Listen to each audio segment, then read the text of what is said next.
दोस्तों, बिना देर किए एनडीटीवी की इस खबर पर आप निगाह डालिए।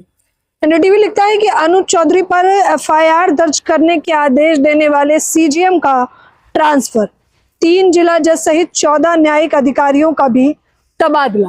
खैर, खबर मेन मुख्य यह है कि सीजीएम कोर्ट के जो न्यायाधीश थे, जिनका नाम था विभांशु सुधीर, अब उनका तबादला हो गया। ये वही जज साहब हैं जिन्होंने हाल फिलहाल में ये फैसला सुनाया था कि संबल हिंसा के मामले में सीओ अनुज चौधरी और उनके साथी पुलिसकर्मी 12 से 20 पुलिसकर्मी जितने भी शामिल हैं, सब पर एफआईआर दर्ज होगी।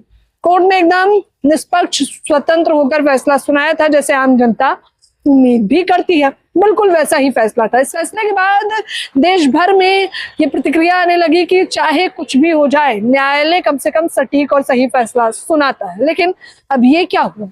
ये तो सीजीएम कोर्ट के न्यायाधीश का तबादला हो गया और खबर तभी बन जाती है। चलिए, शुरुआत से संबल हिंसा के मामले का, फिर उसके बाद अनुज चौधरी की प्रतिक्रिया, और फिर अब इस खबर पर निगाह डालेंगे। लेकिन शुरुआत संबल हिंसा से करना चाहेंगे।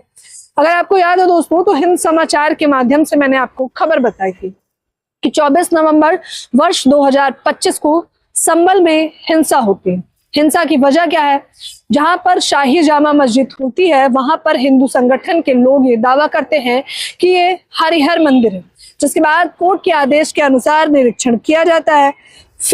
फिर क्या होता है? जब पता चलता है कि यहाँ पर निरीक्षण के लिए टीम आ रही है, तब मुसलमान गुट एकजुट हो जाता है और कहता है कि हमें अपनी शाही जामा मस्जिद को बचाना है। और इसी बीच में प्रशासन और दूसरे पक्ष में भिड़ंत हो जाती है। इस भिड़ंत में तकरीबन 2000 से भी अधिक लोग शामिल थे। 29 लोगों पर कहा गया कि मुख्य तौर पर 29 पुलिसकर्मियों पर जो है फायरिंग की गई, उन्हें चोटें आई हैं, वो बहुत गंभीर रूप से घायल है, और मुख्य तौर पर 5 लोग इसमें मौत के घाट उतर जाते हैं। इसमें एक नाम था यामीन के बेटे का, जो हमेशा की तरह पापे बेचने गया था। यामीन कहते हैं कि उनका बेटा जब पापे बेचने गया था, उसी वक्त सीओ अनुज चौधरी सामने थे और उन्होंने पुलिस को यह आदेश दिया कि गोली चला दी जाए। और उन्हीं की गोली की वजह से मेरे बेटे को 1 नहीं 2 नहीं बल्कि 4 गोलियां लग जाती हैं। जिसके बाद यामीन इस पूरे मामले को लेकर कोर्ट में भी जाते हैं।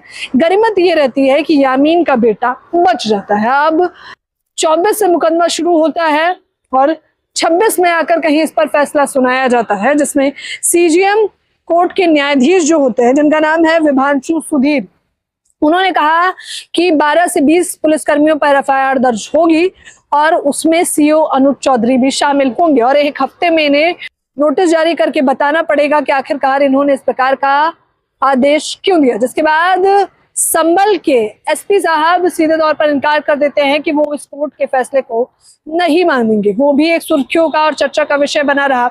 हालांकि उससे भी चौंकाने वाला ये रहा कि 1 हफ्ते में इधर नोटिस मांगा गया था, तो 1 हफ्ते के भीतर